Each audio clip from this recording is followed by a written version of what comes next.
Sabi nga nila, falling in love does not last forever. Because if it lasts forever, masasabi natin it's real. Sabi ko kanina. At dahil hindi siya nag-last forever, ibig sabihin hindi siya real. It is just a feeling. And it is based on emotions and the substance that nadidevelop sa iyong brain. Now, tingnan niyo yung picture. Nakikita niyo yung... Oh, ito wala. Hindi ka error. Di ba naman tayo doon sa harapan? Hindi. Hindi naman. Yan. Tingnan niyo yung picture. Nakita niyo yung lalaki. Anong sinasabi ng mukha niya kahit wala siyang mukha? Nakatingin sa babae. Bigilig na siya. Sa tingin niyo, that man is falling in love with that woman. What do you think it is in his mind habang nililingon niya yung kanyang kas? Baka Hindi ba siya nagkakamali? Ito na ba yun?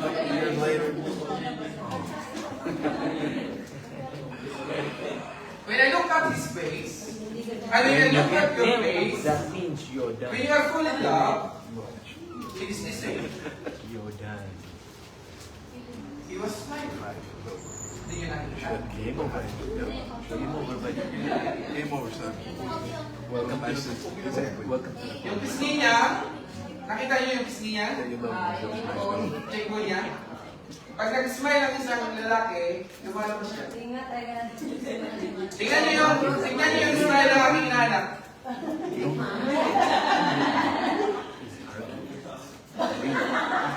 Tingnan niyo yung smile ni Brother Texas.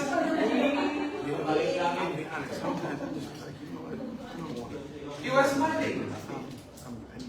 And the girl also is smiling. Now, kaya hindi nyo siya makita, maybe because lumagpas na kayo doon sa falling in love na yun. Amen. Sabi nga, 2 years lang daw. At 2012, descent. Bababa. 2 years? Now, what about being in love? Oh, yeah. Falling is the fast, exciting, and uncontrollable part at the beginning.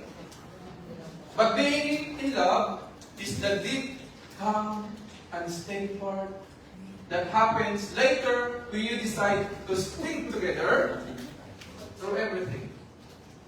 Agree or disagree? Agree. So yung falling in love, mabilis lang. Sabi na 2 years. Yung iba daw lumalagpas, yung iba kinatapos. 1 year pa lang, nawala na yung pagmamahal. Mas parang nainitan kayo. Pag-usapang pag-ibig kasi, mayroong mga hormones sa ating mga katawan na tumataas. Being in love. Now, puntahan natin yung sinasabi natin love as an attitude. Love as an attitude. In Philippians chapter 2, verse 1 to 4, sabi dyan, therefore, if there is any consolation in Christ, if any comfort of love, if any fellowship of the Spirit, if any affection and mercy, fulfill my joy by being like-minded, having the same love, being of one accord and of one mind.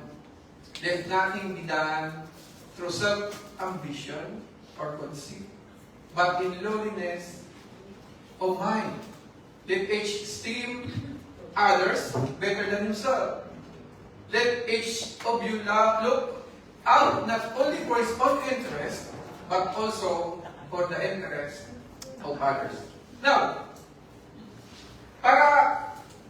love maging parang attitude mo. At para makita sa iyo yung pagmamahal, one thing na dapat gawin mo is that you lift up someone you love. You want always to enrich his life. Dapat daw ganun yung maging attitude natin.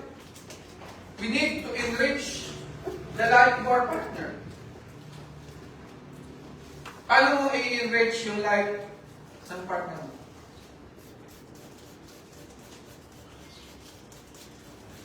Kailangan mong ipakita yung care mo, yung actions, yung words, para may paramdam mo Stoy. yung pagmamahal. Now, kung babalikan natin, kasi maraming tanong eh, bago ako mag-proceed, balikan mo natin yung falling in love. Hindi pa ako makakabalik. Nasa Bible ba yung falling in love? Nasa Bible yung emotion na yun. Nasa Bible. Oh. Now look at your Bible, in the book of Song of Solomon. Ito yung book na hindi binabasa sa church. May Bible kayo. Now, can you please read chapter 5 for me? Sino ang unang makakahanap? Chapter 5. Yes, Song of Solomon, chapter 5.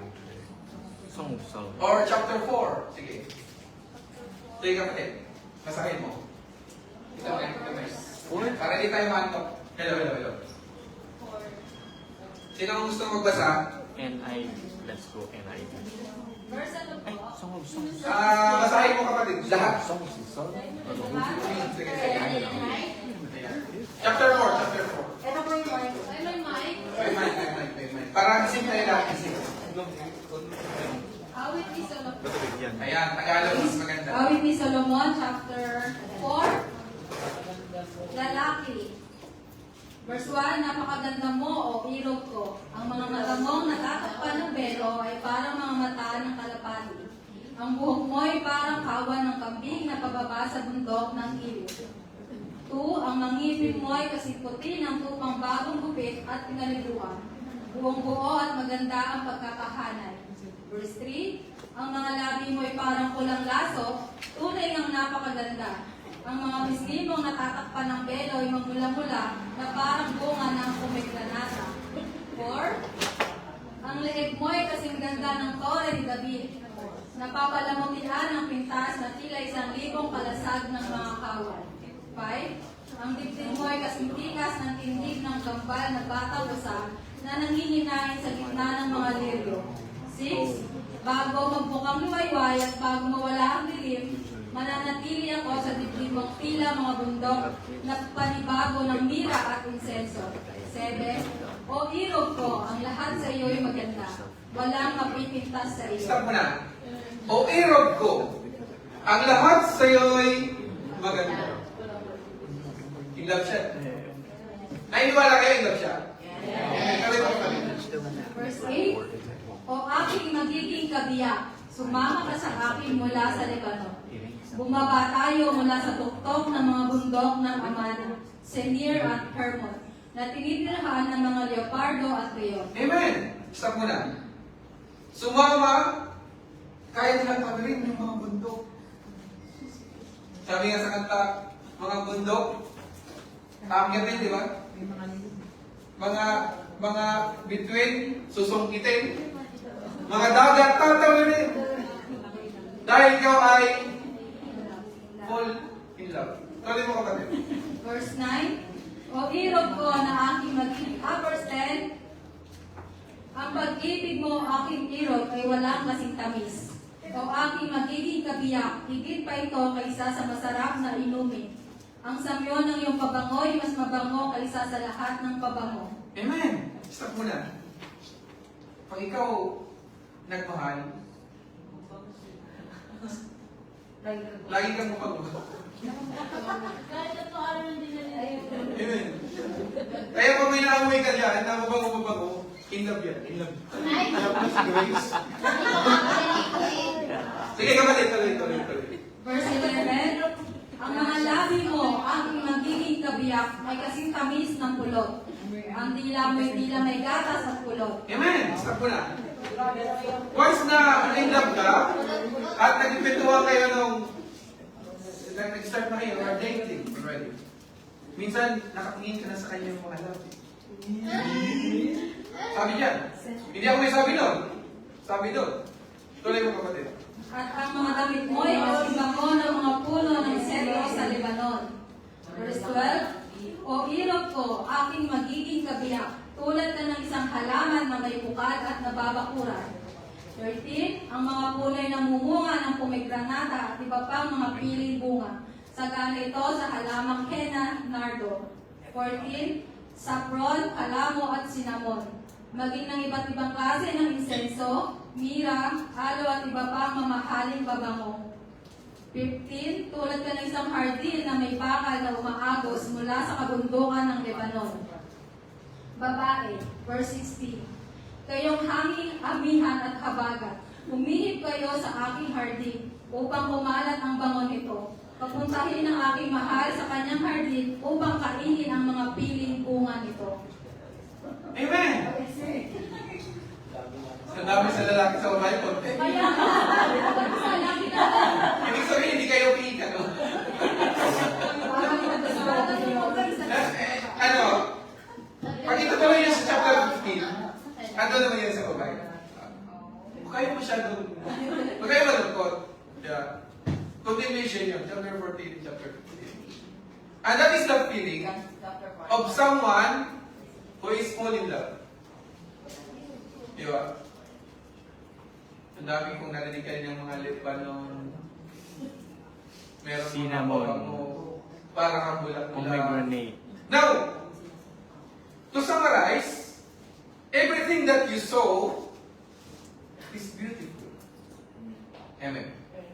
And that is the feeling of being falling in love. Kaya ka nga napupol. Sabi ko dati, bakit falling in love? Dapat you are strengthened in love. You are empowered in love. Kasi daw, pag ikaw daw na-fall in love, hindi mo na makontrol yung nararamdaman mo. Everything change. Naging abnormal ka, kumbaga.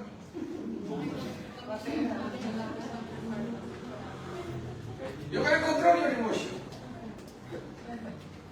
Dati, isang beses ka lang maligo. Dahil lang ka, 3 beses ka lang maligo. Ngayon, hindi ka na in love, hindi ka na naliligo.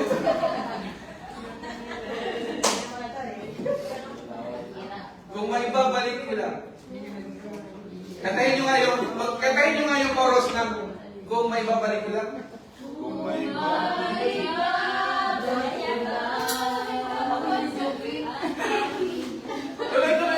Tuloy. Again. Kantahin nyo nga yung chorus ng kung may babalik ko lang. Sinong alam niyo? Kapatid, kantahin mo nga kapatid. Mami, kantahin mo nga.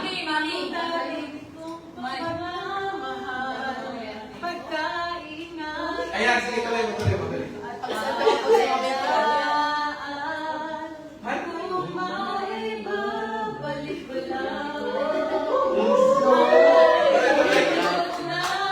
Makinig kayo.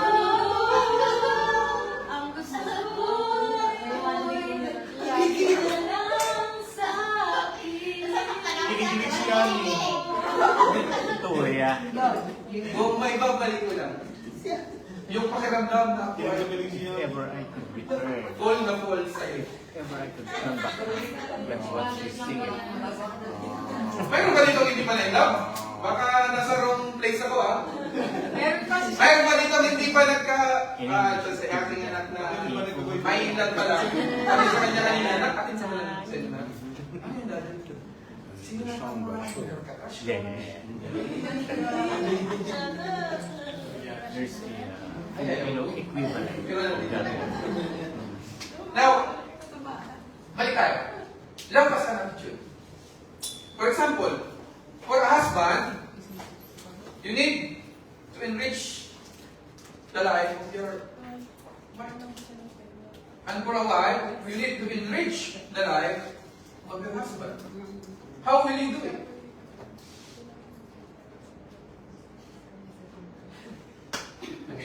Papunta na tayo sa medyo mabigat-bigat na.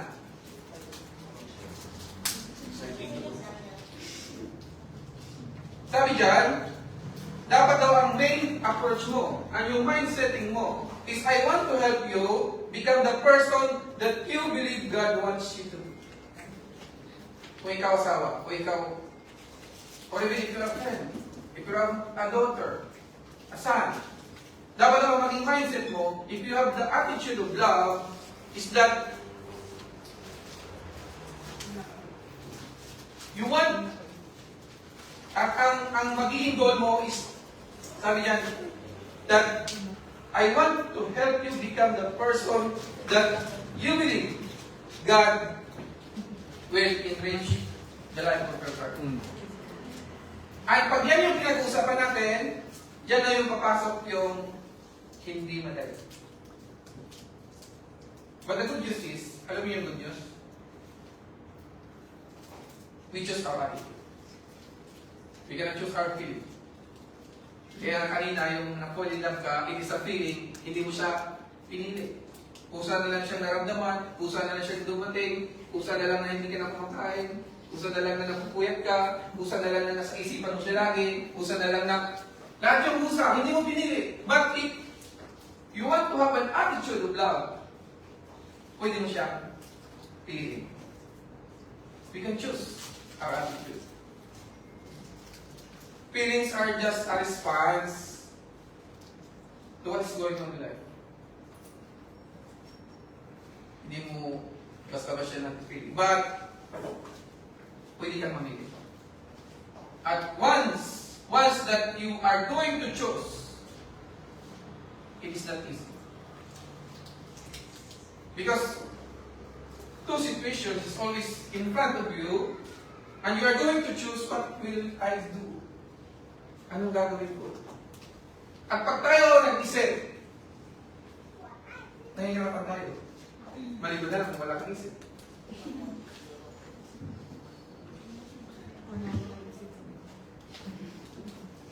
Lulutuan ko kaya ang asawa ko? Bibilang ko kaya siya ng damit? Ikulang yung budget ko?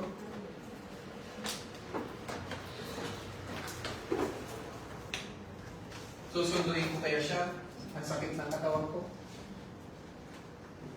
Magpapasundo kaya ako? Alam mo, pagod yung partner ko.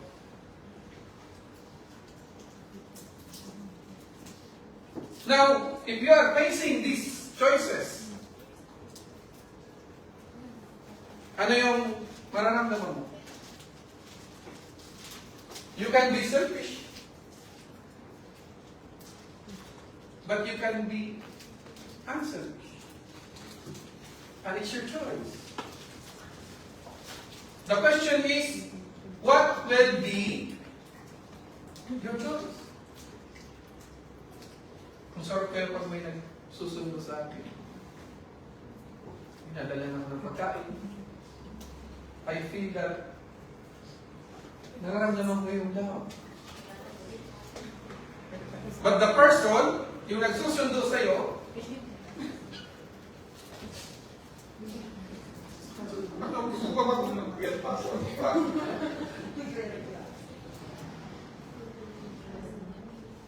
so anong gagawin mo? Because there are times in our life that we are good. Gusto natin i-please yung mahal natin. Sabi nila, you always step, lagi mong ginakbang yung isang paa mo, lagi in front. At piniplease mo yung taong mahal mo. And it's your choice. What about responsibility? Kung ikaw asawa, ikaw boyfriend, girlfriend, anak. How will you show your love as an attitude? Kanina, ang sarap kumiti. Kinikilig-kilig ka. Pero ngayon, parang Nawala na ng... Parang bigla kayong nagutom. Bigla kayong nawala ng lakas. Now, maraming mga tao that they choose to be selfish. Really. There are many people who live that way. Especially in marriage. Sino ba ito yung asawa? Bilangin ko lang. 1, 2, 3. Kasama ba yung walaya?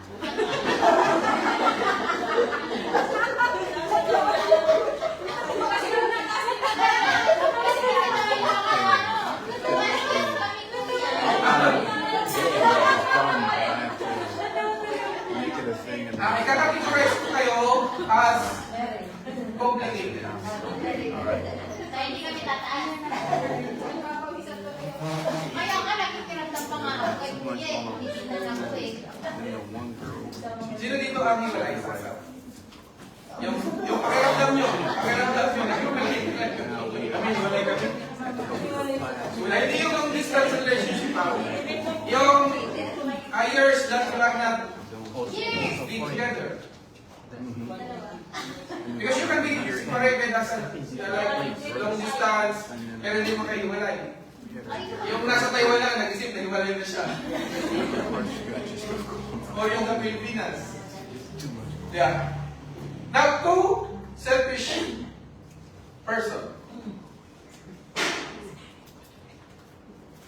Pag pinagsama mo, ay hindi magsasaksi. Tanungin mo yung sarili mo. Selfish ka.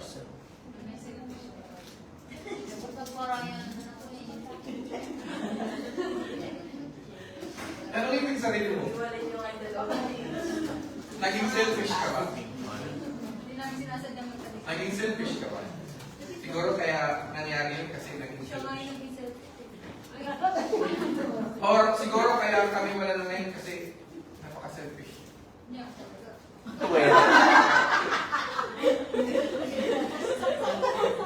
Now, these are the situations that we are facing every day, that we are being challenged. Ngayon, sasabihin mo, ano kaya ang dapat maging attitude ko? Ano yung dapat maging attitude ko? Because two people that have an attitude of love will find out how to meet those needs and how to encourage other people in their life will be a blessing to everyone that they have. Pag ikaw na puno ng pagmamahal at hindi ka selfish dahil ikaw ay puno ng pagmamahal, you can be a blessing to others. Not only to your partner, but also to other people. Love as an attitude. Love as an attitude. At titignan natin that in the Bible, isa lang yung nakikita natin na talagang makikita mo meron talaga siyang attitude of love. And that is the Lord Jesus Christ. Ginawa niya ang lahat because of love. Because of His love for us. Amen. Amen. Now, sabi diyan, meron daw tayong love tank. Ating mga puso. Ano yung makikita niyo sa isang tangke? Meron diyang gauge. Di ba? Nung ikaw full in love, yung tangke mo, punong-puno. After 2 years, Depleted. na-drain. Naubos. 20% na lang. Ngayon, pupunta ka ngayon sa refilling station. Paano may re-refill? Anong gagawin mo para ma-refill? Yung iyong love tank. Love tank. Ayan yung love. Kailangan daw makita natin sa ating mga buhay na meron tayong love tank. At yung tangki na to, yung love tank na to, is babaris. Minsan tumataas, pag binigyan ka ng something, Bumababa, pag inutangan ka. Bumababa siya pag hindi ka pinaluso. Bumababa siya pag hindi ka naalala. Bumababa siya pag napagsabihan ka ng hindi mo gusto. Bumababa siya pag hindi mo napati. Bumababa siya pag yung expectation hindi niya pinigan. Bumababa siya pag nakalimutan niya yung mahalagang day sa buhay mo. Lalo na yung mga babae. Igabi yung memory. Kahit yung birthday ng kapatid mo, wala. Alam nila, yung mga lalaki, wala malang sa ulo. Minsan yung birthday ng partner, nakakalimutan pa. Ngayon, pag hindi nila naalala, ang nararamdaman ng mga babae ay na bumababa yung kanilang lambda. Kaya po. So lahat ng mga bagay na yun, called those negative situations in your life, yun ang isang are the reasons na yung love tank mo ay bababa ng bababa. The question is, how will you refill your tank? How will you refill? Now, doon tayo sa ating topic for today. The 5 love language. Now, nasagutan nyo na yung inyong mga questionnaire. Yes. And you already identify your primary language, right? Now, this teaching is based on a book written by Gary Chapman, one of the famous authors about love. He's a counselor, a doctor of, sabi nga, doctor of love. Ay, no. Tapos, may mga huli pa dumating. Yung parang malaman natin. Now, sabi niya, mayroon daw 5 language of love. Ang una is, it is interchangeable. Pwede yan magkaiba-iba. But sabi dyan, mayroong tinatawag na words of affirmation, quality time, receiving gifts, acts of service, and physical touch.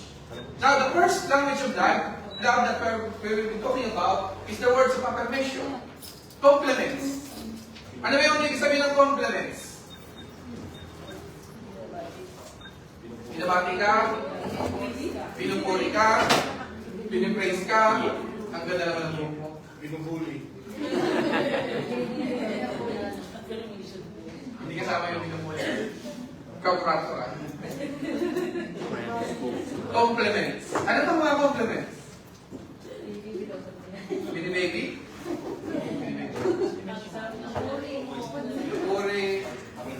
The simple things na pwede mong masabi o mabanggit sa kanya.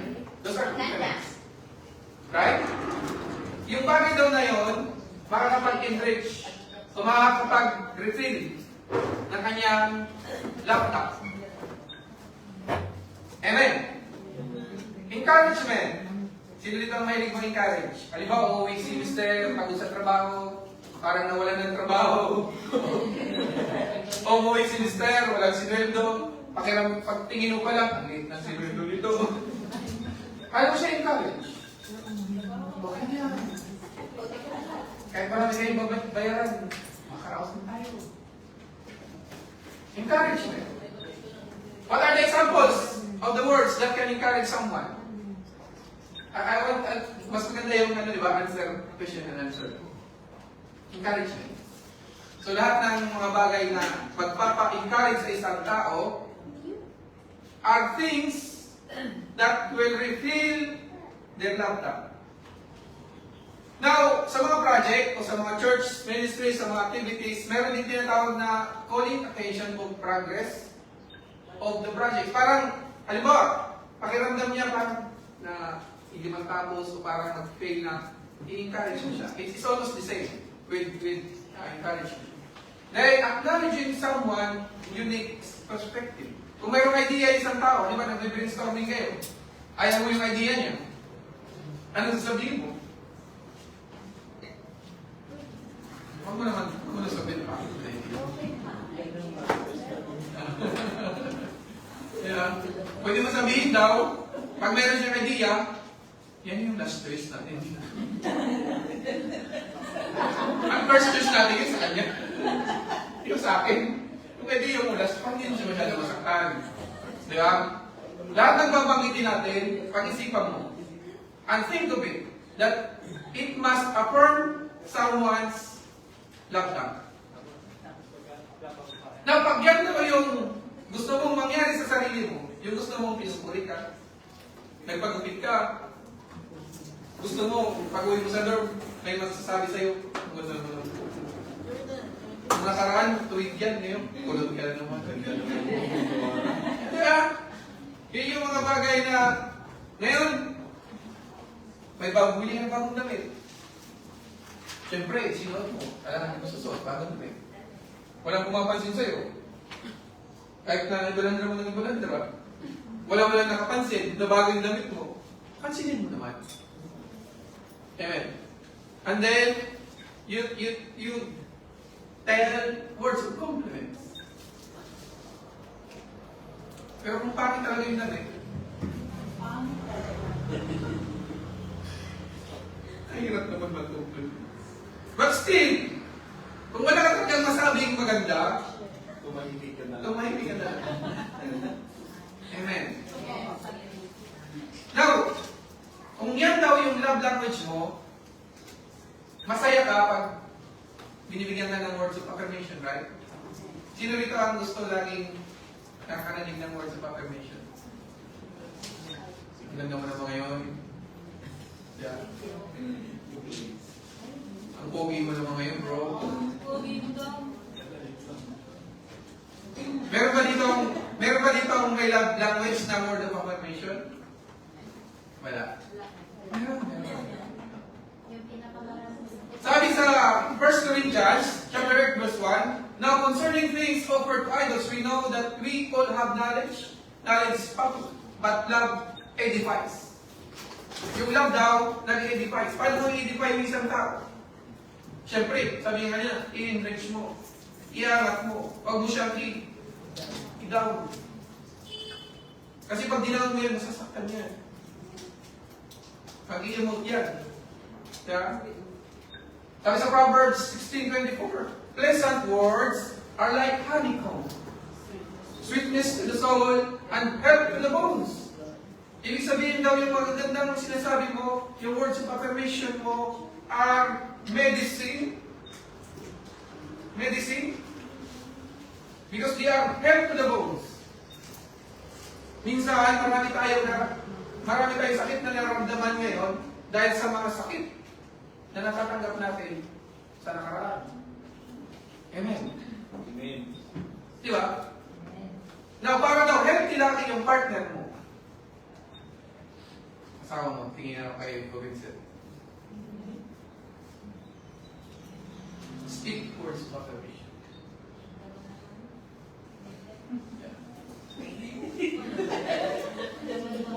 Kung gusto mo healthy, lagi yung sige mo, sweetness to the soul, and health to the bone. Sabi sa Proverbs 18:21, death and life are the power of the tongue, and those who love it will eat its fruit. Sige mo, yung salita mo daw, kaya niya maging buhay at kamatayan doon sa mga kakareceive ng salita na yun. That's why, starting today, we need to be careful with the words that we say to others. Amen. That is word of affirmation. So, meron pang dito yung love language niya is word of affirmation. The second one is quality time. Ito yung gustong-gusto lagi. Sabi dyan, giving someone your undivided attention. Diba? Marami ngayon, pag pumunta ka sa mall, sa mga stopovers, kahit sa church, sa kantin, magkakaibigan kayo, kanya-kanya kayong cellphone. Okay lang kung lahat kayo nag-cellphone. Pero pag mayroong isang hindi nag-cellphone, at yung iba nag-cellphone, anong nararamdaman mo? Ibig sabihin, ang mararamdaman mo, walang pera. Walang cellphone. There are people na pag upo sila doon sa lamesa, gusto nila may kausap. Gusto nila bigyan siya ng attention. communication, conversation. Pero dahil nagsiselfon ka, you are not giving him your attention. Mag-asawa, kakakain nila. Yeah. Nag-iisip pa kayo kung sino maghugas. Kikwentuhan mo na kayo. Tapos bigla kang kumuha ng cellphone. Yeah. Pindot ka ng pindot. Yung asawa mo, nakatunga nga sa'yo. Anong mararamdaman mo? Asawa? Be careful. Hindi na niya nababantayan. Sino rin ka gusto pang mag-asawa? Okay. Rewind. For husband and wife, after you eat, You wash your... before you are thinking who will be the one to wash the dishes, you are sitting face to face, and the husband or the wife is expecting for a 15 minutes conversation, and then the husband or the wife goes to the charger and pull the cell phone and start pinduting the scrolling the phone. What will be your partner's feeling?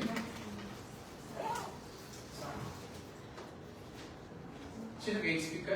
Biro na nga lang kayo makita eh. Sino pinag-cellphone mo pa? Bukas na bukas! Iwan lang dito. Yeah. If your love language is quality time, you will be offended. Parang, okay lang sana kung dalawa kayo ng cellphone. Ibig sabihin, hindi quality time ang love language nyo.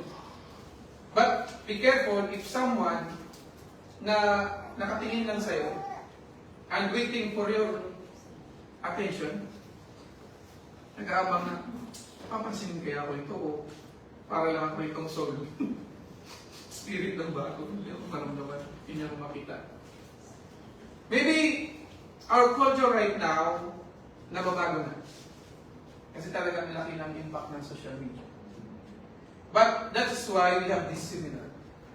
Because para dun sa mag-asawa pala, at para dun sa mag-asawa na, we are a work in progress. And we need to learn the lessons that will give us the tools for our relationship to last. Tama na? Amen. Amen. Be careful with the word undivided attention. Because every day in our life, lagi nating kalaban yung social media. Social media. Minsan magdadasal ka, kailan malulubat yung cellphone. Ang problema pag nalubat na, nagdasal din siya, saan yung charger? Para may charge ko ulit. Ang mabigat kasi yung lamesa, mayroong saksakan, naka-charge, kaya hindi yun, malulubat, tuloy-tuloy yun. And your partner is looking at you, lobat din. Lobat din. So yung love tank ng partner mo ay, imbis na tumaas, anong mangyari? Hindi mo ma-recharge. So be careful that our attention must be, alam nyo, pag pinractice nyo to, makakatipid kayo sa kuryente. Yan. At yung cellphone nyo, hahaba ang buhay. Amen. Amen. Kasi marami sa atin ngayon, tinatabihan na yung saksakan.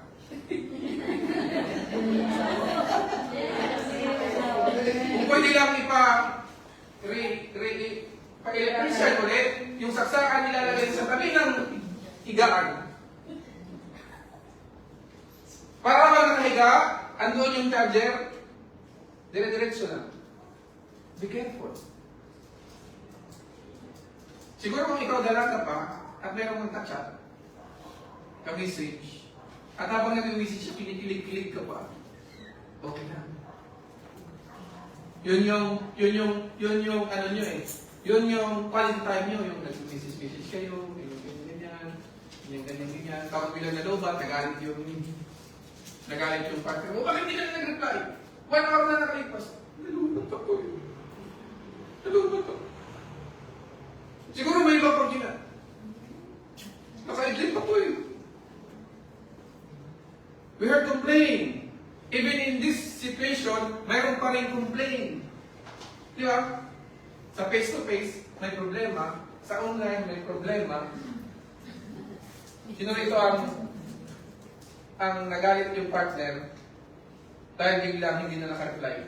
Amen. Tama. Tama. Di ba? Kahit saan ka magpunta, there are always problem. That is why, kailangan natin yun mawanaman. Okay, quality conversation.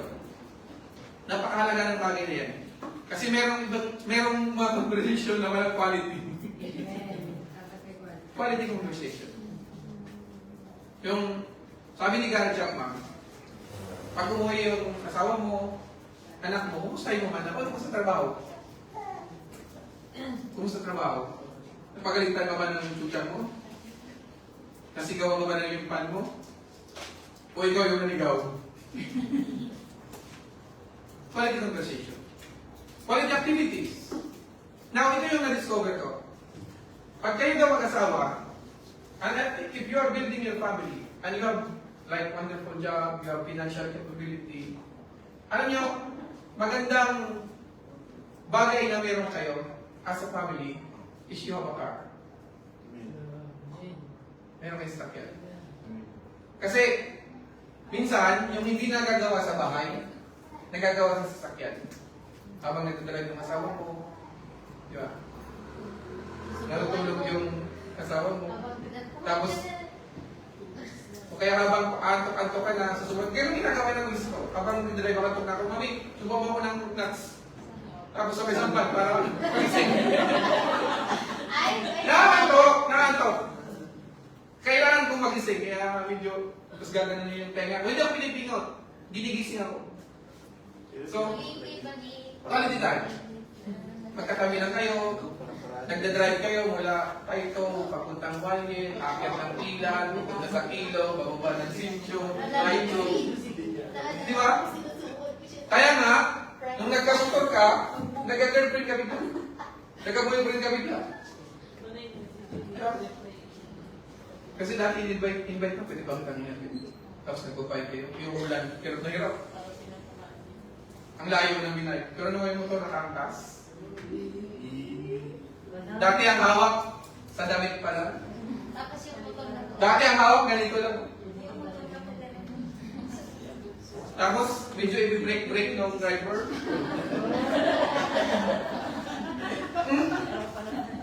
Ay! Di ba? Those are quality activities. Pag na-drive. Sabi yun, ay ma'am, dati nagkaya-usapan nila, tawagan, hindi ako matawagan. Sweetheart, cupcake. Cupcake. Tara, lakad-lakad tayo. Mayroong mga tao na talaga nag-aayak. Tara, lakad-lakad tayo. Yan, lakad-lakad tayo sa park. Maraming ganyan. Lakad tayo sa park. Ibig sabihin, yung mga taong yan, gusto niyan quality time. Diba? Pag may kaya talaga kayo, pwede kayong mag-travel, punta kayo sa Hong Kong, sa Korea, wag sa North, sa South, sa Japan, sa Tokyo. Pag pupunta kayo sa Korea, doon kayo sa Jeju Island. Wala tayong pera. Yeah. Pag may kaya talaga kayo. Quality time. It's very important for partner na mayroon kayong quality time. And, kailangan mo yun malaman sa sarili mo. Na yun yung love language mo. Right? Kasi, mayroong mga tao na hindi nila yung alam. Sige, tuloy lang natin. At matutunan natin. Sabi sa Ephesians, mayroon tayong 15 minutes. Sabi sa Ephesians 5:15-16, walk in wisdom. See, then that you walk circumspectly, not as fools, but as wise. Redeeming the time, because the days are evil. Redeeming the times. Kasi, pag lumipas na yung mga panahon na yan, sasabihin mo, sana, magkasama muli kami. Sana, siguro pag naibalik yung time, bibigyan ko na siya ng oras.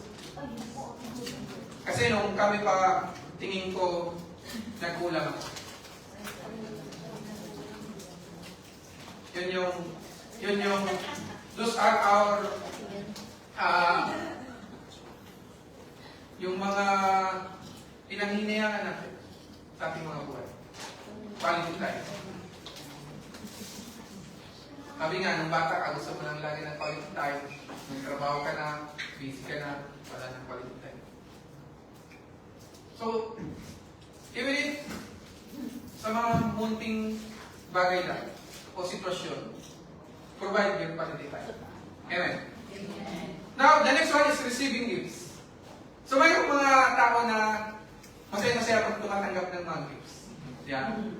Sa mga nanay, nung maliit pa yung mga anak, di ba, lalakad sila, may nakitang bulaklak, dalang puti, tapos bibigay sa nanay. Anong nararamdaman ng nanay? Happy, di ba? Sarap sa pagkaramdam. Now, kung ikaw asawa, mayroon talaga mga asawa pag nakaka-receive sila ng flowers, masaya na sila. Those are things na hindi naman ganun ka mga mamahal. Visual symbols of love. Mayroong mga tao na nagbibigay, mahilig magbigay ng regalo. Kahit malilit na bagay lang, pupunta lang sa tent, bibigay ng kung ano-ano, tapos pamamigay niya. Those are the things na ipapakita niya yung kanyang love. Yung pagbibigay. And mayroon ng mga tao na masaya pag nakatanggap kahit maliliit na bagay lang.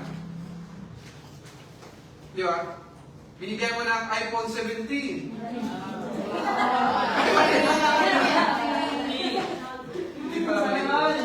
Hindi pala maliit na bagay. Sino nakatanggap ng iPhone 17 plus kamay? Si Mami!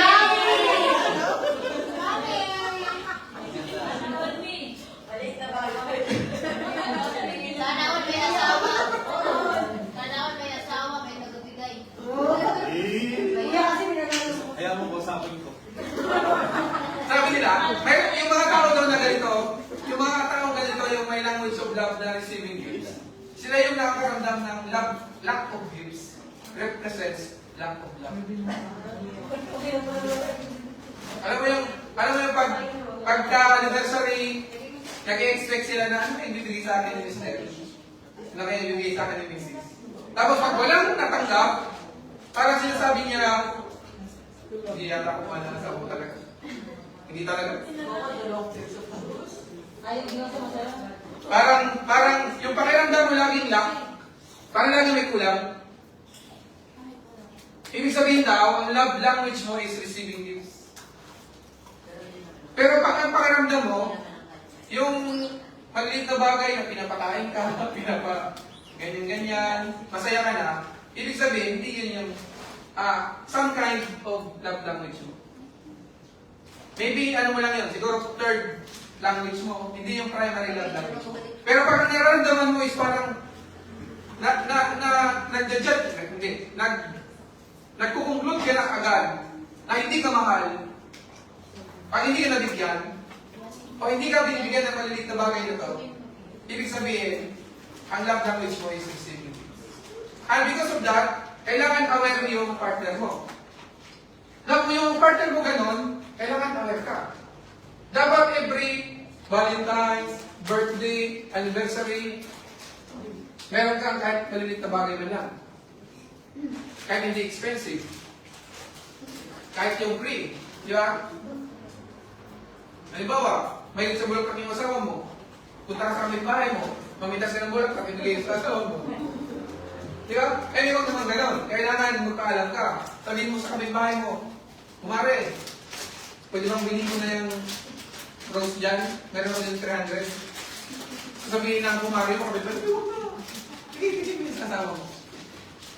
Yan yung ibig sabihin nun. Umatin ka sa funeral. Maraming bulaklak doon. Lumambot ka ng isa. Lumambot ka ng isa. Sabihin mo sa asawa mo, galing ako doon sa nagdakutan sila ng flowers. Tapos habang nagdinakutan sila ng flowers, bigla kitang naisip. Amen! Bigla kitang naisip. Kaya sabi ko, pwede ba ako makahingi? Kaya ito yung nahingi ko doon. Ano makakamdaman ng asawa mo? Nainis. Galit kasi galit. Kapatid, anak, anong mararamdaman ng asawa mo pag yung siguro? Galit. Galit? Dapat ma-explain mo. Bigla kita, the word is a key. Bigla kita naisip. Isipin mo, nung nandun ka, dapat ang focus ng isip mo ay doon sa namatay. Kaya lang yun. Pero habang ikaw ay naglalama, o nasa doon, naisip mo yung asawa mo. Hindi para siya ilibig mo. Naisip mo yung asawa mo na may nakita ng flowers at ang lamdam mo isang asawa mo is receiving gifts. Bigla mo naalala, talaga, ikaw yung naisip ko. Habang bumababa yung hinahabol ko pa.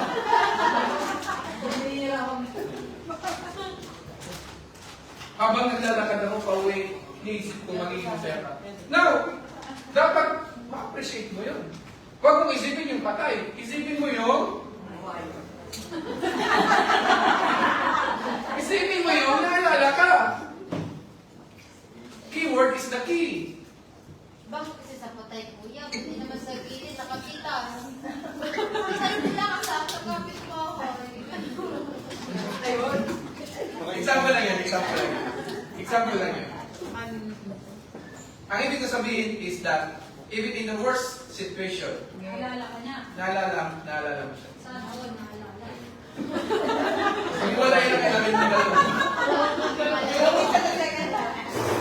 Okay, sisilisan na natin. Sabi sa James chapter 1:17, every good gift and every perfect gift is from above and comes down from the Father of lights, with whom there is no variation or shadow of turning. Sabi sa Proverbs 17:8, a present, sumagot ko, pwede mag-istak na rin tayo after 10 minutes. A present is a precious stone in the eyes of its possessor. Wherever it turns, it prospers. So, pag meron tayong bibigay, precious yan. Sa mga tao na mayroon, anong gift nila? Anong love language nila? Receiving gifts. So, kung ikaw nakahanap ng partner, ang love language ay receiving gift, dapat meron kang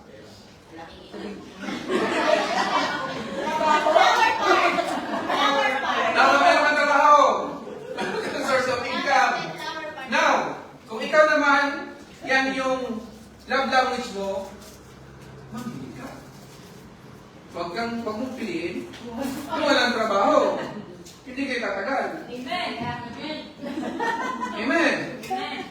That is why you need to learn and understand what is your love language so that you can choose wisely. Mag-struggle ka. Kung gusto mo hindi magbago yung love mo, kung gusto mo puno lagi yung love mo, mag-asawa ka ng apam.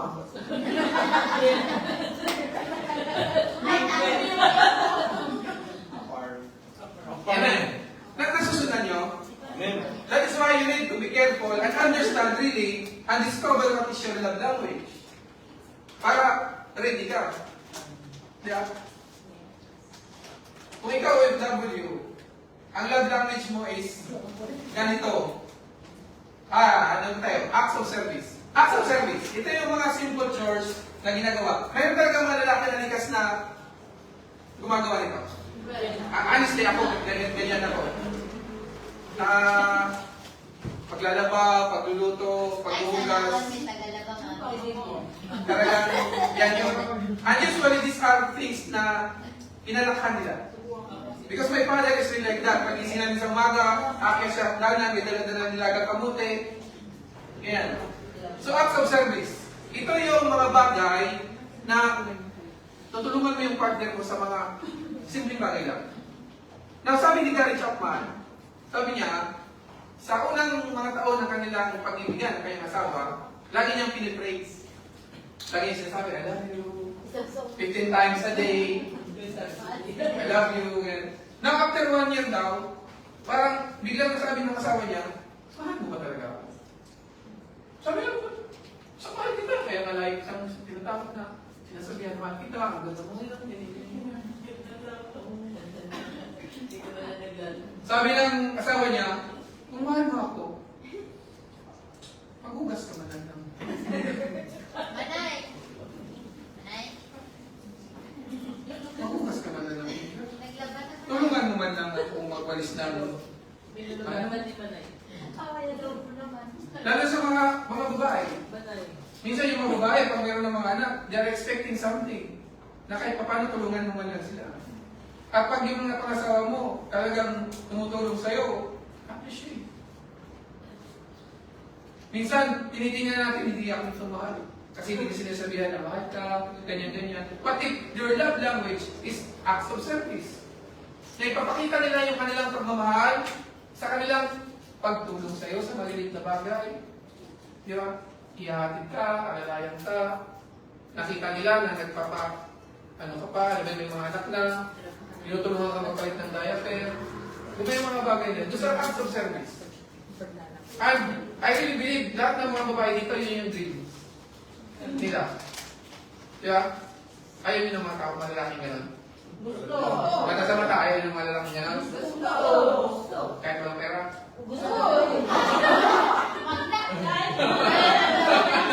Ano? Oo. Kasi meron din mga malalaki na iiwan mo sa bahay. Sila yung nag-asikaso ng mga anak. Sila yung naglalaba, naghuhugas, nagpapaligo. Pati pag-uwi mo, papaliguan ka pa. Ay! Pag-iwalay talaga natin ng dalawa ko. Mali yung napasukan itong dalawa. Di ba? Now,